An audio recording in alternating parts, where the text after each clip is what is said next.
Hi, and welcome back to the C1 Risk Training platform.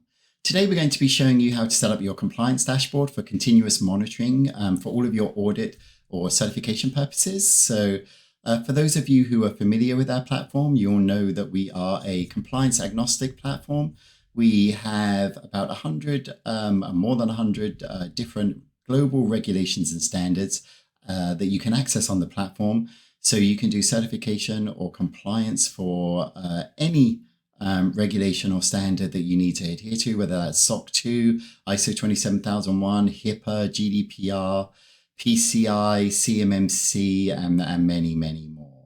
Okay, so today we're going to show you how to get that dashboard set up so you can continuously monitor everything you're doing in compliance. Of course, we help you automate all of those processes. So what you want to do is be able to just come into your platform, quickly see what's happening, what you need to work on. And so here's how we do that in the C1 Risk platform. So before we go into the training, just a reminder, so put any questions in the comments below.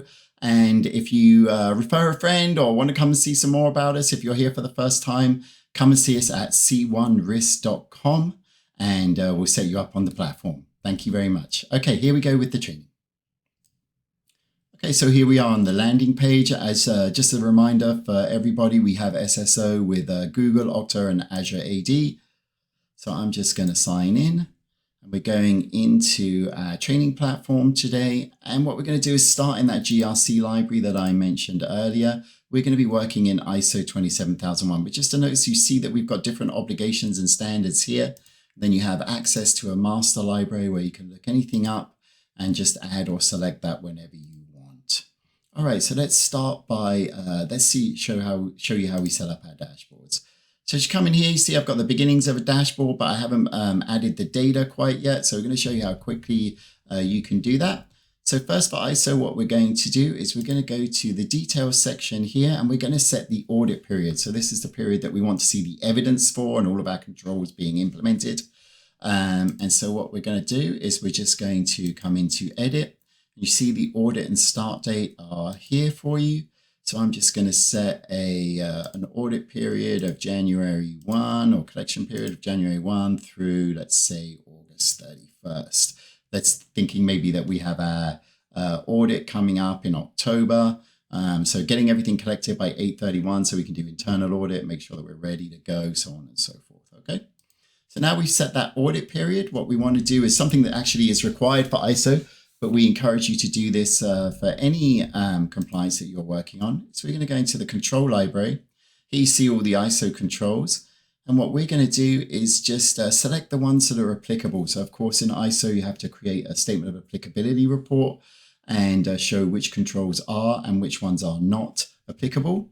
And very simple to do that here. We can select all, we can select them one at a time, however we want to do it. And then we just go to SOA in our operations, and then we can update it appropriately. So I'm going to put yes for all of these. Again, of course, you can put no, and either way, you have to put that statement of applicability in. When we do it in bulk like this, of course, this statement will apply to all of your controls, or you can just write them individually by selecting each control. Okay, so now I know which of my controls are available, are applicable. And so what I want to do then is I want to actually write internal controls for these to show you how show the auditor how we're implementing them, right? Of course. So the next thing that we would do is we would go into the control library, and then we can start creating our internal controls here.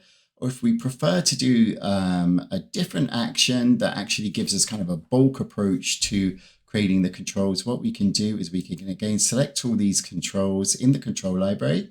And we're going to put them into our internal controls repository here by just doing copy to IC. So I would just click that. And then what you'll see is now we can go in and we'll see all of our internal controls for ISO here. Again, we can sort by the obligation. So we just want to see the controls for this particular standard. And now again, same thing. I can start building out my actual internal control. I can edit this.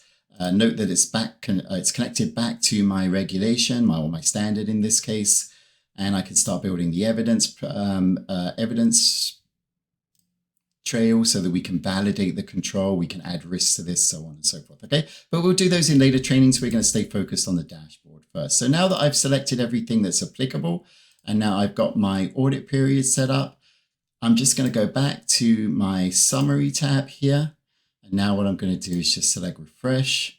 And by the magic of television, you're now going to see where we are with our implementation. So our compliance status is in here. We've got our readiness here. Shows you how many internal controls we've got linked, how much evidence is linked to those internal controls. And if there are actual evidence requests that have been sent out, we call those document requests.